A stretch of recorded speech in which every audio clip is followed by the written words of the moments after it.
ഞങ്ങൾ ഈ മാച്ചിങ് ഇട്ടുകൊണ്ട് പോയിട്ടുള്ളത് എനിക്ക് ഇന്ന് ഏറ്റവും വിഷമവും ഏറ്റവും സന്തോഷവും തരുന്ന ഒരിടത്തോട്ട് പോകാനാണ്. അത് വേറൊന്നുമല്ല, ജനനായകൻ. ഈ ജനനായകൻ കാണുക എന്നുള്ളതാണ് ഇന്നത്തെ സന്തോഷം. എന്ന വിഷമം എന്ന് വെച്ച് കഴിഞ്ഞാൽ ഇനി ഒരു വിജയ് പടം തിയേറ്ററിൽ കാണാനില്ല എന്നുള്ളതും, പിന്നെ ഒരു പാട്ടോ ഒരു ഡാൻസോ ഒന്നുമില്ല എന്നുള്ള ഒരു വിഷമം. അപ്പോൾ ഞങ്ങൾ രാവിലെ കഠിനംകുളത്ത് പോയാണ് കാണാനായിട്ട് ഇറങ്ങിയത്, 11 മണിക്കത്തെ ഷോ. അപ്പോൾ അവിടെ ചെന്നപ്പോൾ തിയേറ്റർ തുറന്നില്ല. പിന്നെ നോക്കിയപ്പോഴത്തേക്കും ആറ്റിങ്ങ ഡ്രീംസിൽ 2 മണിക്ക് ഉണ്ട് ഒരു ഷോ.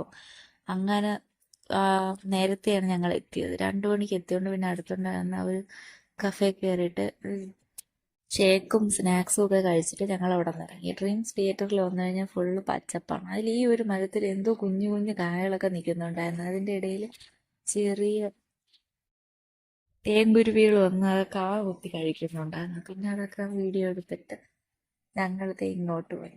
വിജയിന്റെ പോസ്റ്ററൊക്കെ ഫോട്ടോ എടുത്തിട്ട് നേരെ തിയേറ്ററിനകത്ത് കയറി. അപ്പം ഈ തമിഴ്നാട് മുതലമച്ചർ എന്നുള്ള ഈ ഒരു ടൈറ്റിലിന് വേണ്ടിയാണ് ഈ ഒരു പടം ഇത്രയും താമസിച്ചതെന്ന് എനിക്ക് തോന്നി. അതല്ലാതെ വന്നിരുന്നെങ്കിൽ അങ്ങനെ ഒരു ടൈറ്റിൽ കാണൂലായിരുന്നു. പക്ഷേ ഇത്രയും താമസിച്ച് വന്നുകൊണ്ട് ഇങ്ങനെ ഒരു ടൈറ്റിൽ കാണും, അതൊരു സ്പെഷ്യൽ തന്നെ. പിന്നെ പടം മുഴുവൻ കണ്ടു തീർന്നപ്പോൾ കരയിപ്പിക്കാനായിട്ട്, ഒന്നാമത് വിഷമത്തിലാണ് ഇത് കാണുന്നത്, അതിനു വേണ്ടി കരയിപ്പിക്കാനായിട്ട് ഒന്നും കൂടി ഒരു ലാസ്റ്റ് വീഡിയോ, 1 മിനിറ്റിൻ്റെ വീഡിയോ ഇട്ട് അത് കണ്ടപ്പോൾ കൂടി വിഷമം മുത്തി കൂടി.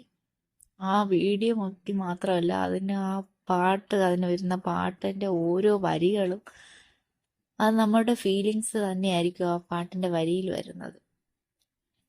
എന്തോ വല്ലാത്തൊരു വിഷമം. ഇനി ഒരിക്കലും ഒരു പടം ഇല്ലല്ലോ എന്ന് ഓർക്കുന്നു. പടം കഴിഞ്ഞിട്ട് പിന്നെ നേരെ മോനെ സ്കൂളിൽ നിന്ന് വിളിച്ചിട്ട് വീട്ടിൽ പോയി.